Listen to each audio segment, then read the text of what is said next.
Imagine a world without life, a barren rock floating in space. That's the reality we could have faced if Earth's story had taken a different turn. But here's where it gets controversial. New research suggests that a massive collision with a celestial body, Theia, was the key event that made our planet habitable. And this is the part most people miss. It wasn't just any collision, but a specific one that changed Earth's chemistry, allowing life to flourish. The early days of our planet's formation were a rapid-fire affair. Within just a few million years of the solar system's birth, Earth's chemical makeup was already set in stone. This quick coalescence was a blessing and a curse. While it helped build our world, it also meant that essential ingredients for life, like water and carbon-bearing compounds, were in short supply.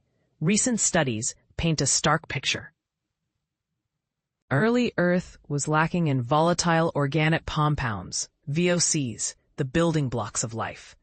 These critical supplies only arrived later, after the planet's interior reservoirs had formed. So, what changed? Scientists at the University of Bern's Institute of Geological Sciences believe it was a later event that altered Earth's chemistry, making it life-friendly. To understand this timeline, researchers used a clever trick. They employed a short-lived radioactive marker, manganese-53, which decays into chromium-53.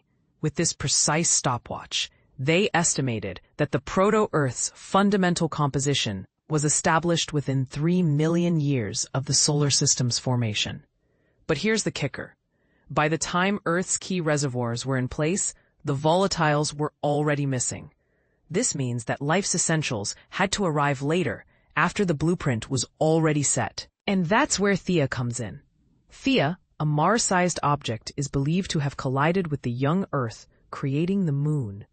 If Theia formed in a colder, volatile-rich region, it could have brought the water and other ingredients needed to jumpstart life. This scenario fits the data.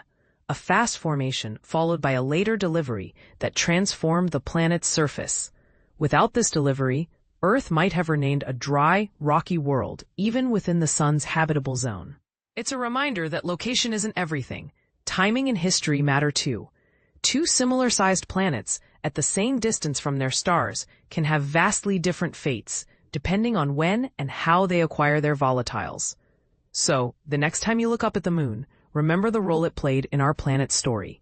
It's a tale of collision, chemistry, and the delicate balance that makes life possible. And it leaves us with a thought-provoking question. In a universe of infinite possibilities, how many other worlds might be out there, waiting for their own life-giving collision?